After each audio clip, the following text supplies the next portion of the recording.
তুমি? আমি নিশান, যে তোর এক সময় পাগলের মতো ভালোবাসতো।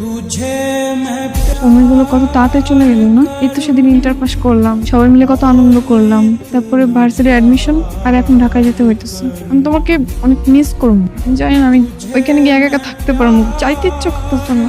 এই কথাই এরকম কথাগুলো তুমি থাকতে পারো না মানে? হ্যাঁ, তুমি ছোটবেলার থেকেই তো মেধাবী একটা, সব ক্লাসে তোমার ভালো ভালো কত রেজাল্ট, এখন ভালো একটা ভার্সিটিতে চান্স পাইছো। আমরা গ্রামের প্রত্যেকটা মানুষ তোমার নিয়ে কত গর্ব করে তুমি জানো। আমার হিসাব নইলে আলাদা, কোনো রকম একটা সরকারি কলেজে পাশ করে জীবন কাটাই এই সাগর মিলে লিখে তো তোমার ভালোবাসি তো পড়ালেখা করা লাগবে না?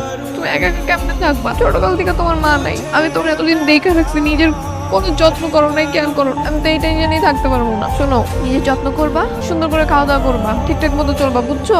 এই বাবলু, তোরে কিন্তু দায়িত্ব দিতেছি, ওরে দেখা রাখবি। আচ্ছা, সবসময় আমার লাগে থাকবো, বান্দরটা সবসময় আমার লাগে থাকবো, সমস্যা নাই, তুমি কোনো চিন্তা করো না। শোন, আমি তোমার অনেক ভালোবাসি।